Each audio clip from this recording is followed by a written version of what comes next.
They say that the best way to secure your legacy as an NBA all-time great is to win a championship. But that's easier said than done because even some of the best players in the history of the sport have never won a championship. Down to three, down to two, it's a three. Good! So, with that said, let's look at the top ringless NBA legends of all time. 10. Chris Paul. If there's someone who anyone would consider as the perfect point guard, it's Chris Paul. He's the complete package because he's one of the best passers in NBA history and is also a pretty good scorer for someone his size. It's rare to see a point guard who could average 20 points and 11 assists during his prime, and most of the point guards who did that were able to win championships. However, despite being one of the steadiest playmakers in the history of the sport, CP3 has never won a championship. It wasn't because he was on bad teams. In fact, every team he's played for as a starting point guard was elevated. With one, Paul for the win! He turned bad teams into playoff contenders. But the problem is, there was always a better team. His best years with the Los Angeles Clippers were wasted because of key injuries. Of course, he ran into better teams like the Golden State Warriors and the Houston Rockets. In 2021, it looked like he was about to break the curse when he got to the NBA Finals for the first time ever, only for the Milwaukee Bucks to beat his Phoenix Suns in 6 games. At the twilight of his career, it's starting to look like Paul will retire without ever winning a championship. 9. Patrick Ewing. If there's an underrated center people often forget about, you're looking at Patrick Ewing. The Hoya Destroyer happened to play during the golden age of the center position when guys like Hakeem Olajuwon, David Robinson, and Shaquille O'Neal were the cream of the crop. However, Ewing was no slouch because he was a great defensive player and a steady scorer, especially with his face-up game and refined post-up play. He turned the 90s New York Knicks into serious contenders, especially after Pat Riley took over as the head coach of one of the most physical teams of that era. Ewing. Up and under, Patrick Ewing. But even though he got to the finals twice throughout his career, he never won the championship. In 1994, he got thoroughly outplayed by Olajuwon in the finals, despite the fact that the series was quite close. Then, in 1999, he wasn't even available for the Knicks when the team made the improbable journey to the finals as the 6th seed. Despite putting up 20 points and 10 rebounds throughout his career, Big Pat just ran into tougher teams with better players. He retired at 39 years old without ever securing a ring for the Knicks as their franchise player. 8. Steve Nash. As one of the greatest passers in the history of the sport, Steve Nash was a game-changing point guard. He was a star early in his career when he was running with Dirk Nowitzki and the Dallas Mavericks. But he hit his stride in the middle of the 2000s when he joined the Phoenix Suns as Mike D'Antoni unleashed his offense. Nash turned that franchise around with his steadiness as a passer and his ability to make everyone look great. Finds Nash, puts up a three, and got it! A lot of people credit him for the current pace and space style that you can see throughout the league, as he and the Suns were running the fastest and most exciting offense during his time there. Nash was a 2-time MVP, and there was no denying that he deserved those awards. However, he just couldn't lead his team to the finals during an era that focused more on defense than on offense. No matter how high-powered the Suns' offense was, they struggled against physical defensive teams like the San Antonio Spurs. His best shot was in 2010 when he led his team to the Western Conference Finals. However, the Suns lost to the Lakers in that series, ending Nash's last chance of making a finals appearance. 7. Reggie Miller.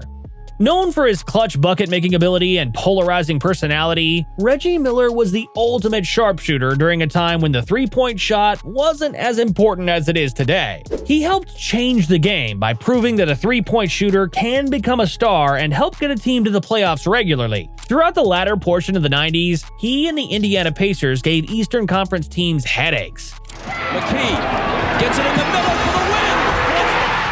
He is famously enemy number 1 in New York because of the big buckets he drained against the Knicks during their rivalry years. But there was one reason he couldn't win a title, and that is Michael Jordan. The GOAT often gave Miller and the Pacers problems, even though both teams matched up incredibly well. Miller played up to the middle portion of the 2000s and even got to the finals in 2000. But Shaquille O'Neal and Kobe Bryant were too much for the Pacers as Miller's best shot at a championship ended. Though he often looks back at some of the moments that could have helped him win a title, he has moved on from his failure to secure a title and is one of the most recognizable broadcasters in the NBA. 6. Elgin Baylor.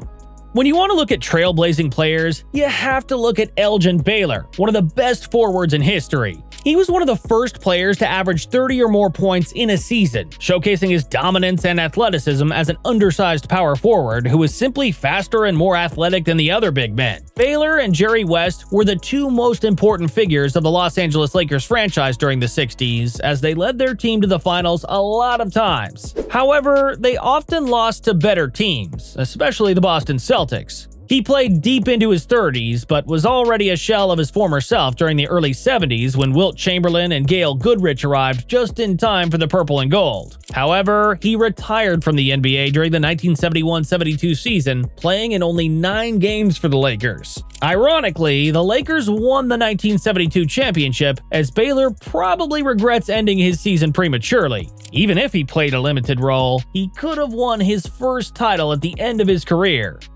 5. James Harden. At his very peak, James Harden is probably a top 5 offensive player. He was already a talented scorer during his early years with the Oklahoma City Thunder, but after Mike D'Antoni unleashed his offensive capabilities in Houston, he soared as high as a rocket. The Beard went on to average 30 or more points several times as the Rockets' point of attack. With his nifty dribbles, step-back three-pointer, and ability to get to the basket and draw fouls, he was unstoppable when isolated by a defender. Harden won the MVP in 2018 and went on to average 36 points in 2019. Another step back, another three, James Harden. On top of his ability to score, he was also a terrific passer on a team catered to spread the floor and give Harden options on offense. But no matter how high-powered his teams were, he couldn't get over the hump. He moved on from one team to another, but could never play well enough during the playoffs to get to the finals. The Beard is often criticized for having a game suited only for the regular season, but not for the more physical playoffs. That's why critics often claim that he will never win an NBA championship. 4. Carmelo Anthony. Carmelo Anthony is often considered one of the greatest pure scorers in the history of the game. There was never a shot he never liked, because he had one of the most complete offensive packages in the NBA. He could spot up, hit mid-range jumpers off the dribble, and play bully ball down on the low post. If you need a bucket, just give the ball to Carmelo Anthony. But that was probably the reason why he could never win a title. Melo was somewhat of a one-dimensional player who only played well when he knew he was one of the top options on the team. Foul. No. Anthony for three. This worked well when he was the franchise player of the Denver Nuggets and the New York Knicks, but they never got too far with him leading the way. The Nuggets pushed the Lakers into the conference finals in 2009, but that was it. Melo was more of just a scorer who didn't put effort into moving the ball around or playing defense. That's why his career didn't end on a good note in 2022, as he could never find another team willing to take him in and his inability to adjust. If Melo learned to be more selfless, he could have been a good player on a championship team. 3. Allen Iverson. Other than Kobe Bryant, there was no other 2000s player as iconic as Allen Iverson. He changed the game in his own way by bringing his brash style, rebellious attitude, and casual approach. But while he looked like a rebel, he was a true killer on the hardwood floor. There was never a shot AI never liked, and that was the reason why he became a multi-time scoring champion. In 2001, he was named the MVP for the first and only time in his career while taking an underdog Philadelphia 76ers to the finals, where they stole one game from the powerhouse Lakers team.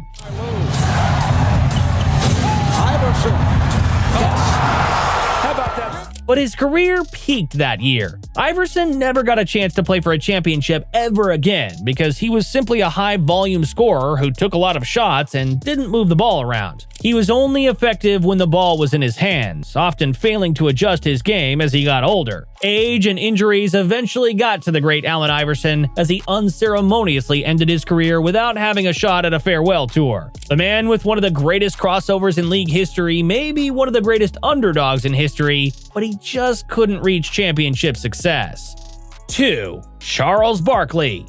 Younger kids may know him as that fat uncle on Inside the NBA, but Charles Barkley has the right to make fun of players and openly criticize them on national television. Barely 6'6", he is one of the greatest power forwards in league history because he defied the odds as an overweight man who bullied his way to inside baskets and rebounds during the height of his career. Because of his natural charisma and funny personality, Chuck was the second biggest star of the 90s era behind only Michael Jordan himself. But it was Jordan who prevented the Chuckster from winning a championship when they faced each other in 1993. Barkley off the pick. Barkley from the outside. Despite multiple All-Star and All-NBA appearances, he never got close enough to another title run. He joined a star-powered but old Houston Rockets team late in his career, but the 1993 MVP couldn't lead that team to a title as well. Despite that, he is one of the greatest rebounders and undersized power forwards in league history. 1. Karl Malone. Yes, we're aware that he has some of the worst off-court issues in league history, but we can't deny the fact that Karl Malone is one of the greatest players in the history of the game. Were it not for Jordan, he's probably the best player during the 90s, and that says a lot because there were a lot of all-time greats in that era. Malone is basically what you want from a power forward because he's big, strong, athletic, and skilled. He's the best role guy in the pick and roll, together with his longtime partner in crime, John Stockton, who also deserves to be on this list. By Malone. Slam. Because of his steadiness as a scorer and dedication to keeping his body in shape, Malone went on to end his career behind Kareem Abdul-Jabbar in career points scored. He's now third after LeBron James surpassed Kareem on that list. But it's quite surprising that Malone never won a title despite his efficiency and consistency. Of course, he got to the finals twice in the 90s, only for Jordan and the Bulls to deny him and Stockton those championships. Then, when he moved to the Lakers during the 2003-04 season, injuries held him back as the Detroit Pistons destroyed LA in the 2004 NBA Finals. Malone retired later that season without ever winning a championship. Still, if you take away Tim Duncan's championship success, the mailman is probably the best power forward to ever play the game.